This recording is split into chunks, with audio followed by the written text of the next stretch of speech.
Hello and welcome to the last part of the Hollow Knight 80% tutorial. Now that we're in Beast Den, we can just sit on the trap bench and get ready for the last parts of the run. Now, the animation or cutscene here takes quite a few seconds. Quick thing, if you're low on health now, you can just quit out after this timer splits. When does the timer split? So, the timer splits when we hit the ground, so we just start mashing out of there with our nail. Then as soon as we hit the ground, when the save icon shows up, we are safe to quit out. If you quit out before that, you will respawn at your last bench or autosave if you didn't bench after Umu. Then you load back in. I just load back into the wrong save file, so let's just ignore that. So back in Beast Den. If you want to be at 4 health is fine in my opinion, but let's say you now have 0 soul but full health. What you can now do is you just go to the breakable floor here, which for some reason is already broken, and stand close to the wall and trigger these spiders. They don't walk all the way to the wall, you're safe there. Now I will just quickly demonstrate the Devout Quick Kill, which in my opinion is not all too difficult. It saves you a few seconds instead of a soul kill. So what you want to do is just fireball 3 times. Then as soon as the Devout opens, you slash twice and dash into it. And then slash again.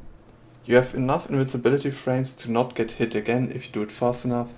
Otherwise you might get hit for a second time, which would be then sadly double damage because the Devout deals double damage. So let's say you don't want to do the quick kill because you like your health, just play it a bit careful. The Devout needs 3 fireballs and 4 fireballs and 4 nail slash, so 100 HP. Sometimes, as you can see, the Devout walks back, so you can just jump over it. Only do that when you have 207 or more geo, because the Devouts drop 43 geo, and yeah, otherwise you could be shot at the end. These spiders, in itself, you can just walk past them or not and get a bit of soul. At the beginning, I recommend to get the shortcut. If you die, it just saves you a bit of time. Otherwise, not really important. Then we just go up, go past this. Here, depending on where the spider is, you can also just immediately pogo it and go up. This is Parker is a spider I like to kill for reasons I will get to in a bit, but not right now. This breakable floor is a bit more annoying because there are 2 floors.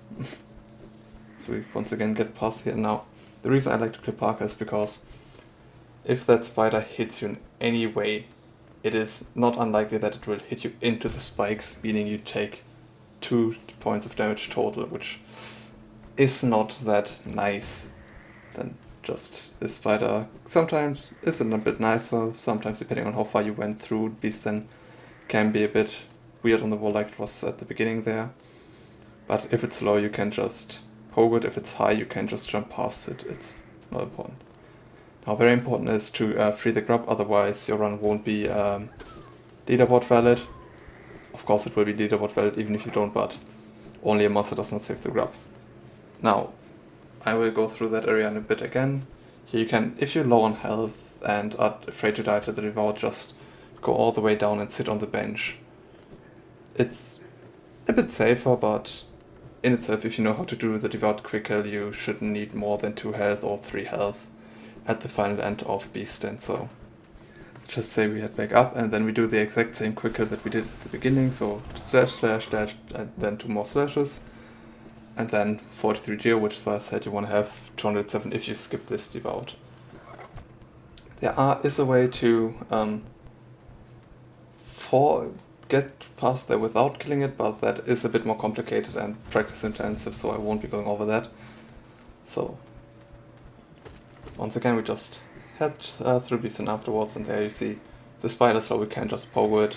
You can also bypass Parker, but I think the spider was called Parker. And this spider, you can, first of all, if I do the jump here, I like to do it on the right wall first. Just, for me it's more consistent to get past that spider. But let's say you're low on soul or you want to heal, you can just kill that spider. For that spider, it's important to keep moving, otherwise the spider will back up. and block your way. So just don't stop there, just go above it, and then here, if you don't have enough soul or mess up, just play it a bit more carefully.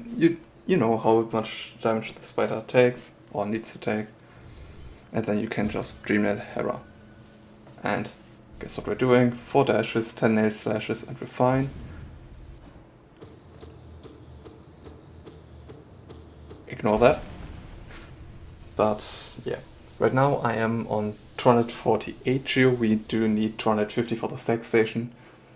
There are simple ways to back up geo in this segment. It's just there are a lot of geo rocks scattered in Beaston.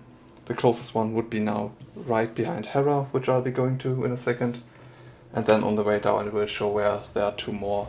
So you should be able to make up roughly 50-60 geo-ish if you're low on geo. So don't worry about that, and otherwise there's always a devout to kill. Now we just go back here. I recommend to not touch the breakable floor, otherwise the geo will drop, which is annoying. If you don't collect the geo, you would just C-dash from here, drop down, do a dash, and then there's more geo here, otherwise you would just drop down further. Yeah, oh, and then drop down, go to where the bench is to the breakable floor, and get out of Beaston. Now we just make our way to Distant Village stack, and we would C-dash into there, but I'll do that in a second again. This jump I just did might seem sketchy, but it actually is pretty simple. So we just do 2 tiny jumps here to get onto the platforms, hold right all the time, and then just do a full jump and you will reach that platform without any issue. If the jump is too sketchy, you can also just go do a bit more platforming and go around. You could probably C-dash off that higher platform as well then, or just go there and then dash into the platform. Very simple. Now, once again, a stack station. We don't have soul for Fireball, so what we do is just look down and make use of the wall there and C-dash out, and just before we leave the room we cancel so we don't dash even further away. Very simple. Then we just go 1 down to Dirtmouth and then get ready. If you are for some reason low on health right here, you can always bench in Dirtmouth. It is faster than to bench in Black Egg Temple, but we don't need to right now. Again, we drop down the well, get early control, and I just noticed that I don't have game audio on. Also ignore me being English right now, I played a mod before this. So, the sound of course, the music is optional, sound is required for runs, but music in itself not. I just like the sealed vessel OST as well, so turn that on. Now here you could just walk there and open the Black Egg Temple, but it's way funnier if you're not on a good pace or a big PB pace. Just C-dash past there for a fun visual glitch. You will see we will be stuck in this until we enter a transition, so it's just a fun tiny thing. Also works with Cyclone Slash, but we don't get that in this category. So just sit in there, and then we don't need to bench. You will, if you die, you will respawn at the bench. Just C-dash all the way into THK room. THK in itself not that bad of a fight, but what makes it hell is just the nerfs you have at the end of your run. Then of course we start breaking the chains. It's 4 hits per chain, so don't miscount. Get ready for the last fight because, like I said, nerfs will not be your friend in this. You just break then the last chain, get ready for the fight, and pray for good RNG because there are some things we don't want to see in this fight. Now, you just have to wait for THK to drop down, and at the beginning you can do 2 nail slash without having to worry about anything else happening. So a third could be a bit greedy. Dash is a good attack in itself. These kind of jumps are not good because you see how much time is that lost just, and parries as well. Jumps far away from you, teleports, parries are things you don't like to see. In itself the dash is something to see, you will see why I say that later on. So just try to, when doing this fight, like as all the fights, I don't really have a good way of explaining it. Get to know the attacks, like what wind-up does what attack have? How long do I have in between attacks? Where can I heal in this fight? In THK fight you can heal during self-step and during staggers. Otherwise it's not advised to heal in my opinion. Yeah. The spread attack that you just see, which is starts showing after phase 2. Wonderful attack. Now, here you always, in the self-step, on the second screen you always have time to get full soul and mostly heal to 3 health as well. But if you do nail slashes, never fireball that, because during stabbing THK only takes 1 damage. Now what you just saw, the fountain attack, is something that you also in itself like to see, because you can actually stay close on the left side to THK. It's pretty safe. You might take damage. And there you just saw me do what's referred to as a scream skip, where we just dash above THK at the right time to drop in on him at the right time and skip the scream stun, but you have to get a feeling for that. It's not... It is in itself easy if you know how the timing is, but otherwise it's... Now, let me quickly turn on hitboxes, because the reason we like dash attacks is for the simple reason of it's... If you time it right, it's very easy to get a double hit on there, so... And since we don't deal a lot of damage, every double hit is important. And first thing you see, THK has 2 hitboxes, a body and a head hitbox. And also hitboxes, in my opinion, help with... So, quick thing. We hit the second when THK stands up, when also I think it is the head hitbox in itself that we hit. I'm not too sure about that, but the thing that we hit is the standing up hitbox, so the hitbox shift is helping us with the double hit. I forgot what I was talking about before that, but that doesn't matter. So, parries are an attack that you see. I will get into that, how to dodge that a bit later. Be careful with the pillar attack, because pillars deal double damage on this patch. You saw sometimes on the back hops you can double, but that's not consistent. And once again, just if you start with THK, just try staying close. But yeah, here once you see me gathering full soul and then healing, and never going for a fireball, because, like I said earlier, during the stabbing, THK takes only 1 damage from any source. You could be doing Abyss Shriek with Shaman and whatnot, 1 damage. Then once again you could heal here like I'm doing now, and then not walk into the pillars. Spread attack, like I said, very nice attack to just get 2 fireballs in most of the time if you have the soul, and then if you know the time you can go for scream skips. There I missed it, but they are not that important at the beginning and you will get them more consistently. The bounce attack, not what you like to see necessarily, because you never know if it will be 2 bounces or 5. It's a minimum of 2 and a maximum of 5, it's just very annoying.